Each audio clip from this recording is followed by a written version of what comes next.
Hey man, what's up? Hey man, what are you doing right now? Nothing. You wanna go eat? Where? There's this restaurant, it's called Bofa. I'm trying to try it out. What kind of food do they serve there?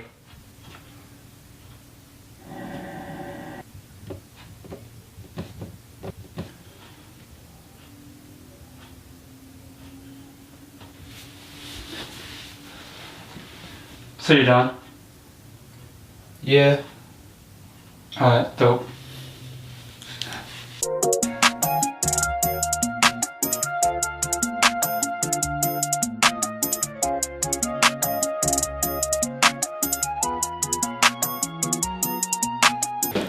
What's up everyone, and welcome to a homage to Hot Ones, the show of hot questions and even hotter wings. Today as a guest we have a PLU graduate with a major in computer science, a minor in business, and a week of grad school in finance. Yeah. He has 130. He has over 130 matches collectively across Tinder, Bumble, and Coffee Meets Bagel, and he's Pal's doing his favorite employee. Everyone meet Kyle. Kyle, how are you doing? I'm doing well. Thanks for having me on the show, Michael. Yeah, no problem. How are you with spicy foods? You know, I'm doing alright. Yeah, me too. Alright, let's get to it. I can typically handle it around 200,000. Okay, cool. Let's get spaghetti, man.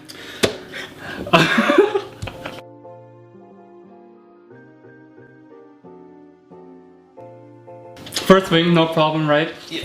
Sriracha, too easy. Cheers, my man. Cheers. Oh. After a good start.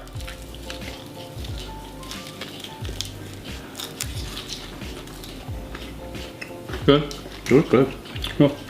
So, what's a loop? So, it is not a musical instrument according to PLU's terms. According to PLU, it's apparently a knight. At least our mascot's a knight. But other than that, it can be whatever you want it to be is what I've been told. Is it true that a loot's not actually a knight? And that was just a lie concocted by PLU to hide the fact that loot is just a short term for Lutheran? Honestly, probably. I would have I would have much rather preferred it to be a an actual musical instrument, just running around the football field, kind of like the tree at Stanford. I don't really care about the fact that I went to PLU because go dogs, but there's a lot of memes and a lot of misconceptions, preconceptions about CS, you know, about it being the worst thing in the world and how about, you know, people never leaving the lab. So the CS major yourself, as someone who is a business minor, I want you to just kind of clear those preconceptions, you know, what exactly is it like being a CS major? Alright, so being a CS major is pretty much true. It is a lot of long hours at night and a lot of long hours spending debugging our code and coming back home and being very upset that our code didn't work because our assignment's due the next day. And waking up early to go back into the lab and finish up whatever code needs to be debugged and finish it up as fast as we can. Because for some reason when you sleep overnight, you just end up having the solution in the morning when you're panicking. A lot of it I feel like is brought onto ourselves because a lot of programmers don't really talk to each other. We, for some reason, take a lot of pride in figuring stuff out on our own and won't ask questions until the very last minute. So, yeah. Awesome, thanks. Ready to move on to the next thing? Oh yeah, sure. Alright, cool.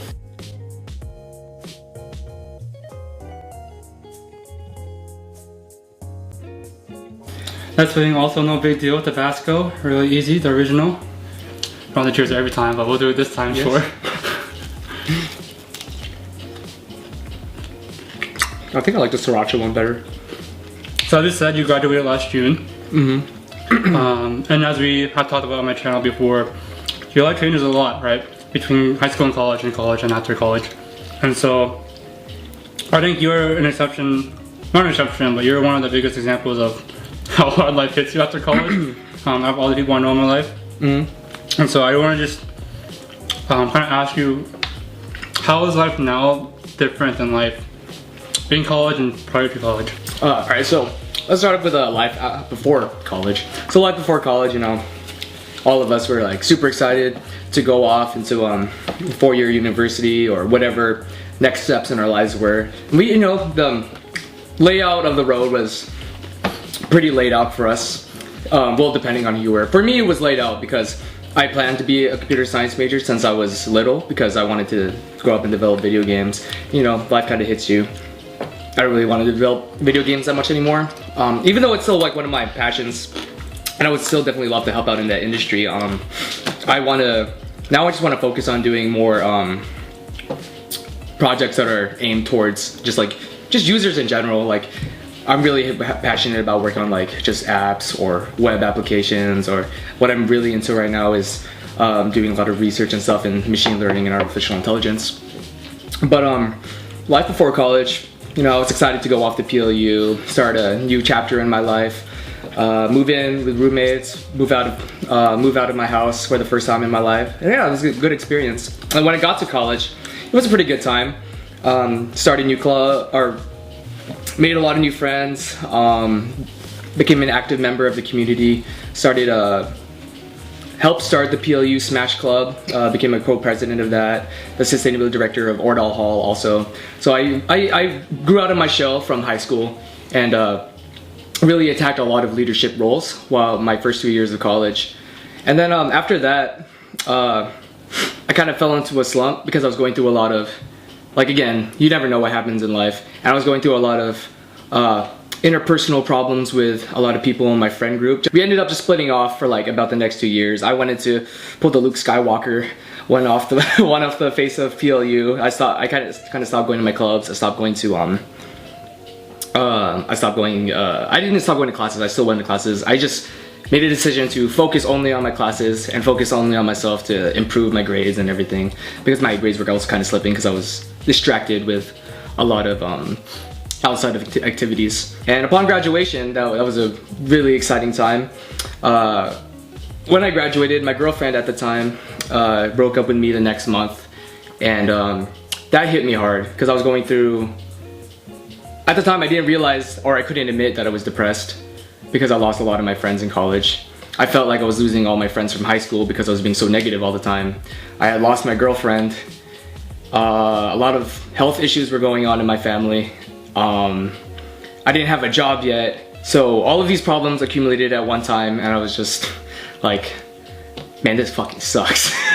This is the lowest of the low that I've ever hit. And a lot of my after college life has just been rebuilding that foundation, because I thought I hit rock bottom before I graduated, but that was just a cave ceiling.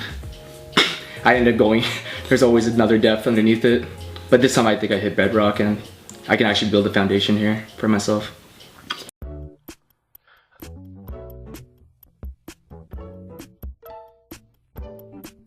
Wing number 3, Trader Joe's habanero sauce. Ooh. I'm actually kind of excited for this one. It's kind of dry, man. Yeah? Oh.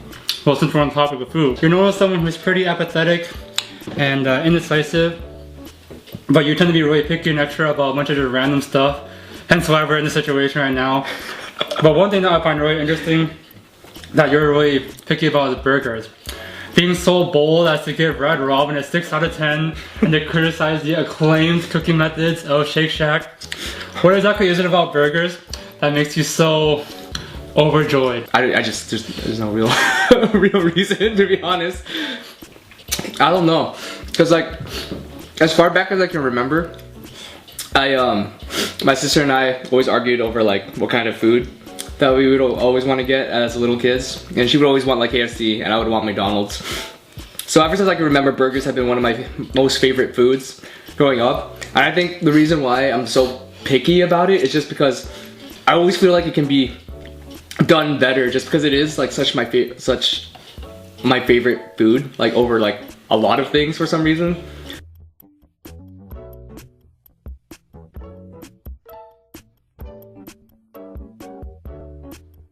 Alright, next one. El Yucateco, la salsa negra. Let's get it. Let's get it.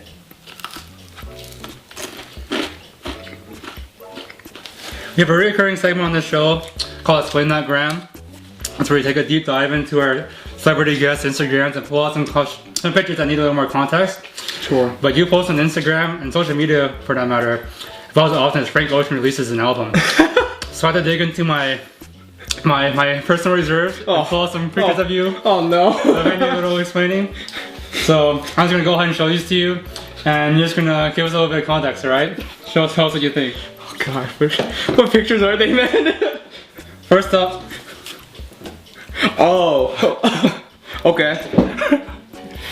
You know, man, I just love hot dogs, bro. Like, I don't know. You wanted some good foodie pics, so you know, I'll let you take this picture right here, bro. When we went to Canada. Okay. Next one.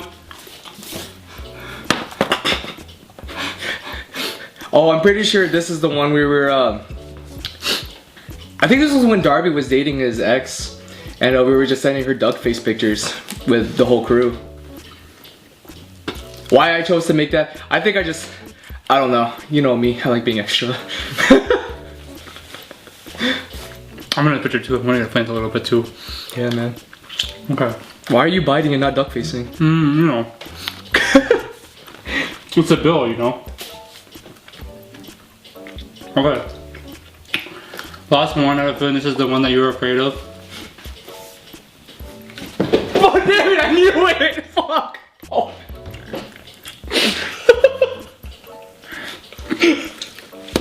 We're exposing you live right here, Kyle. Damn it! I thought this was safe. I trusted you guys.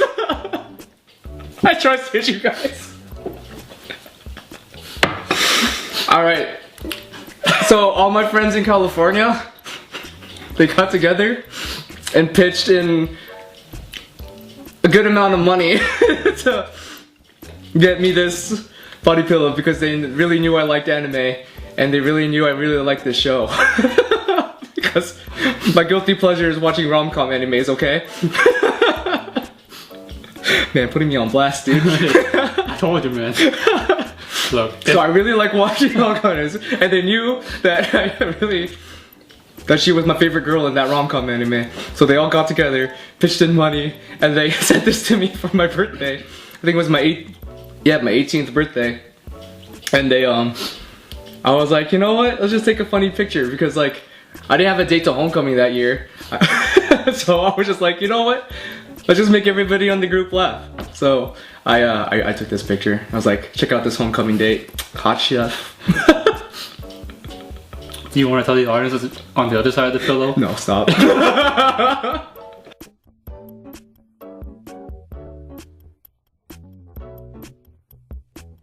Okay, number 5, halfway through, Kyle, we got this. Hot One sauce, shout out to Hot Ones, shout out to Heatness for sending us these sauces. Los Calientes, sauce of summer. It's winter, but you know, we still out here. So. You don't know, man. We just trying to stay warm. Oh. This is so much better than the last one.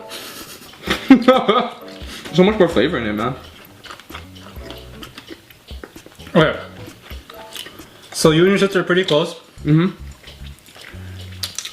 To the point where I remember you saying when it comes to girls, your sister's approval is the only one that matters. Yeah, at least for me. But you two weren't always that way. No. I mean, yeah, no. But regardless, you definitely have some up times and some bad times with your family. So I just want you to give a little shout out to your family. What are some ways that they really supported you and helped you? And what are some ways that were really hard, and these are really hard for you to get over in your relationship with your family? Oh yes, Mom, Dad, I love you. Thank you for always being there and supporting me and getting me through college and all that, and being there every single time I was down. I wish you guys were around more when I was a kid. You guys work too much, especially you, Mom. I wish you came home more. But that's okay, I get it. You worked really hard. You worked 2 jobs as a nurse, OR nurse, to put me and my sister through college, and we really love and support you for that. So thank you for everything that you've provided us. Dominic, I love you, but man, you were a brat growing up. You were spoiled. All I wanted was just to play video games, and you were spending all our money like no one else's business, and hating on me for being a nerd. But look at me now. Nerd culture's what's in now, I guess. Grandma, I always love you, Grandma. You were always there. You're the one who raised me. You're the reason why I can be the person I am today and why I can just keep moving forward. Got through Japanese occupation in the Philippines and made your way to America. And I thank you for everything that you've laid down for this family. Nothing bad to say about Grandma. Probably for the best. Huh? Yeah. Any other family you want to shout out while you're on this platform? Oh yeah, Tito Lee. Thanks for being my uncle, and another thing is also being basically my older brother, even though you're 20 years older than me and my uncle.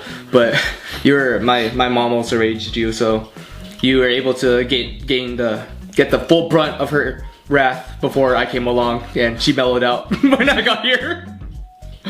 So thank you for doing that, and also for being one of my main life mentors and teaching me how to properly manage my money and everything.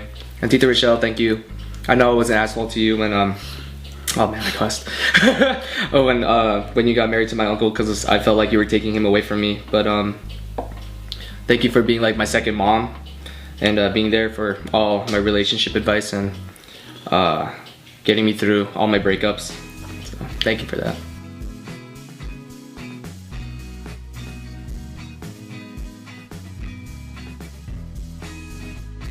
Number 6, Bravado Black Garlic.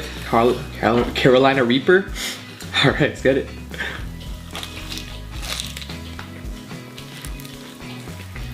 Okay. So, as you mentioned earlier, you recently went through a breakup. Mm-hmm. I know you're still recovering. I know it's kind of a hard topic for you, so you can go into as much detail or as little detail as you want.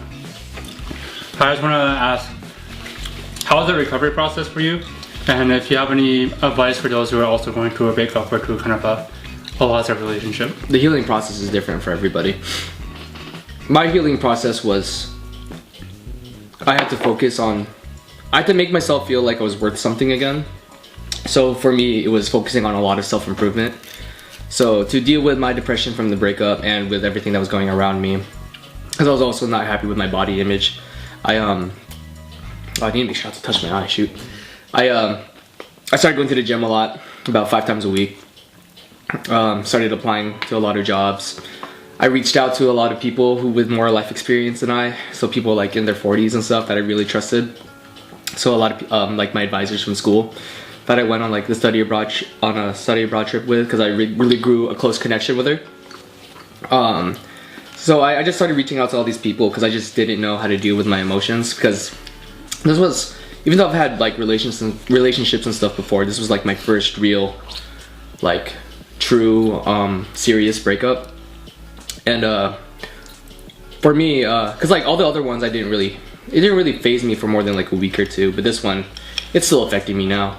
So I had to focus a lot on. For me, my healing process was focusing on a lot of self-improvement. I couldn't be alone for the longest time, for about 2 or 3 months. So I just hung out with you a lot. I hung out with all our friends. I wanted to feel like I wasn't losing more people, so I started reconnecting with literally all my friends from high school, a lot of friends that I used to play games with, Xbox games with, who I haven't talked to in a long time since I started college. I reconnected with a lot of my friends again, and was able to like recreate a community around myself that recreate that support network. That like, because everybody needs a support network when they're going through a breakup. So just like reach out to anybody who will listen, your friends, your family. Just don't go through it alone is probably the best way that I could say it. Thanks for sharing so openly, and for, yeah, I guess just like involving me in your life, or letting me be involved in your life through these hard times. Moving on.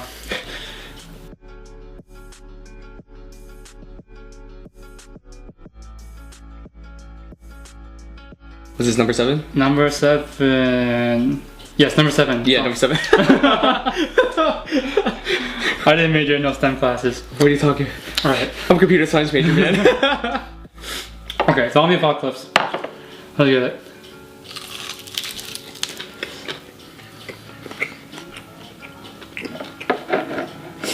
This one has some sick artwork. So you come here today representing the brown boys of the community. Brown boys! But a Filipino American. I know there's a lot of connections, a lot of disconnect, right? Being born South Asian, and so you have that whole history of colonization and like being kind of a mixed match of cultures, but you're also a Pacific Islander, so not every Filipino American really considers himself Asian. So I guess for you, being Filipino American, what are some ways that you've been able to connect and also have felt kind of a disconnect with other people? I don't get white people, man. But like at the same time, but I think that's one of the reasons why I like talking to them a lot. Because like the way that Asians are brought up, at least like I know that you and I had pretty similar like upbringings in terms of like family discipline and stuff. And most Asian, like my Asian friends at least that I've talked to, have pretty similar stories. Just growing up with like at least all the white people I've known, probably because we've only gone to private schools. They've always had like the nicest of stuff, like super big houses, then nicest BMWs and Mercedes, and just boats. Like y'all want boats? But you know, I get it. Like so being just like not because I couldn't really understand their culture and the way that, like they did things. I found myself pretty drawn to wanting to learn more about them and just like immersing myself in culture. It's like the same reason why I would want to like travel to like different states or countries, because like just immersing yourself in the culture is it's just a completely different experience, and which is why like I feel like it's really easy for me to connect with other Asian people, is because we already share such similar roots that it's just easy for us to just talk to each other because man, dude, my tongue's going numb. That Carolina Reaper, bro, it sneaks up on you, man. A sneaker. But yeah, because we have such similar roots, it's easy for us to find similarities to bring up in conversation, which is why like I feel like when I talk to white people, it's hard for me to find common ground to talk to them about, just because we've had such different upbringings.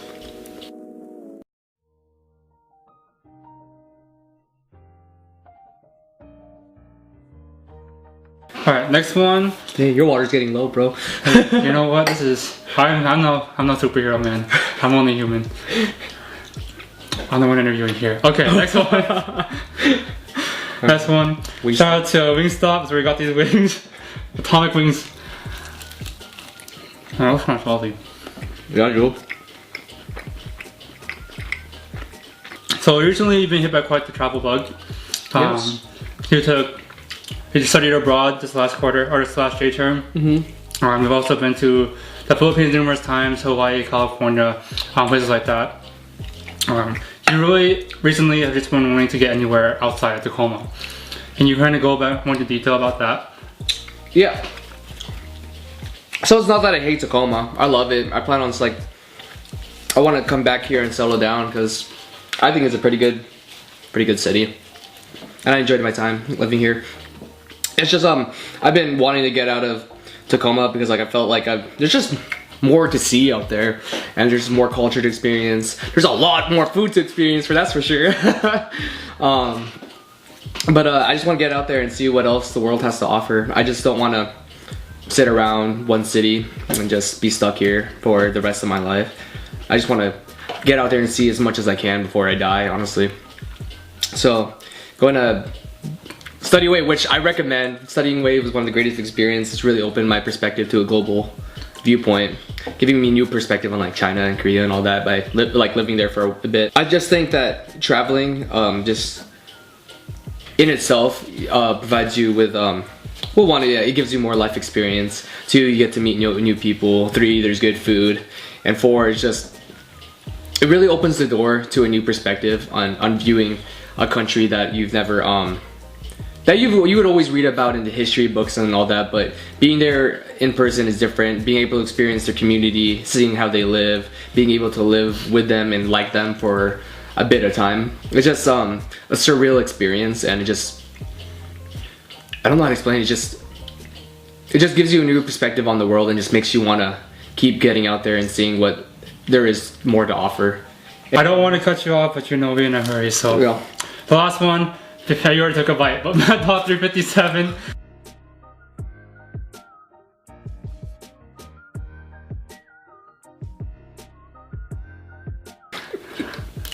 Oh man, that hit. As soon as it hit. Okay.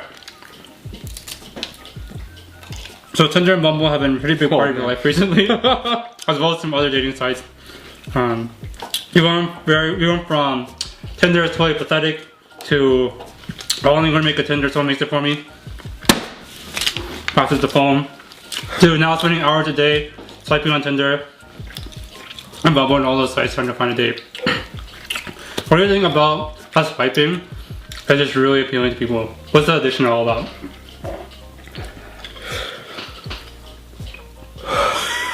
Hold on. That's pretty hot. So, I think the addiction with swiping culture is the immediate satisfaction that you get of getting a match. Just knowing that there's somebody out there that finds you pretty attractive. So even though I was giving it a lot of hate because I never used it before, going through my low, my breakup, I really felt like I needed to prove to myself that I was able to be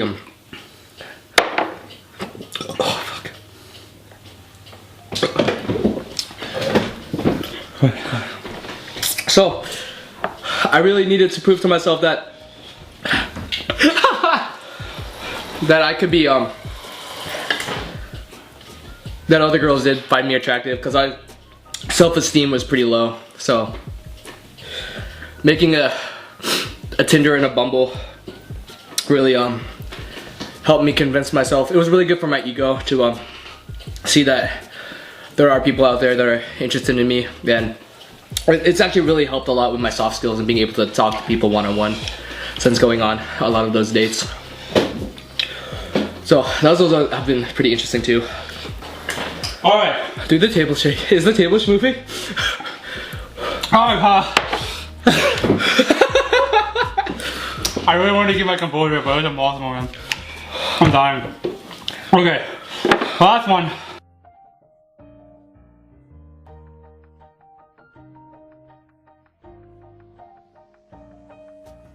Oh, do we really gotta put an extra dab on it? Yo, man, this is the last dab. He caught the last dab because I'm gonna die. The tradition around here. You don't have to if you don't want to. Oh, I want to. I don't, but I'm gonna do it anyway. It's my new channel. Oh, here you go.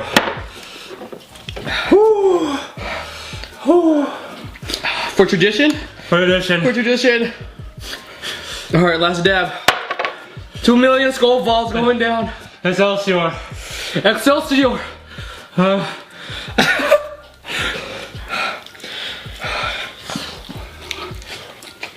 Alright, bruh. Oh, it hits right away. From the rock alarm clock, a video of the child above Matthew McConaughey yelling at you. You have been quite a connoisseur of inspiring videos. Now it's your time to be that man to yell at these kids watching this video, inspiring them to get up in the morning. I want you to look at that camera right there at the top of your lungs. Oh, your best Shia LaBeouf, Rock, Matthew McConaughey, whatever speech to get these kids out of bed. Alright, look. You ain't gonna accomplish anything in your life just by lying in your bed, feeling sorry for yourself, just because you went through a breakup. You actually need to get out there and put your best foot forward every single day, and make sure that every day you accomplish something better than your last day. The best thing that I can say to this is no 0 days, no matter what it is. One push-up, one page on a book. Oh shoot, doing the chicken wing challenge. No matter what it is, doing one thing in a day that works towards what you want to accomplish, losing 15 pounds, getting that girl, whatever. Figure out what you need to do, and just do it! And just do it, because the only thing holding you back are 0 days. So as long as you stick to it, no 0 days, you'll get there and accomplish the goal that you need to do. What an inspiration. Kylie, congratulations, you made the gauntlet. Better than I have. Give yourself a shout out. Tell the world what you're doing right now. I am doing nothing with my life right now. I am on, follow me on Instagram at Kyle Dependable. I don't post for anything, so I don't know why you want to follow me. But follow my boy Akira Knudsen for for doing my photos for me and getting me good matches on Bumble and Tinder. I love you, bro. Thanks for watching, guys. Peace. We're gonna go die now.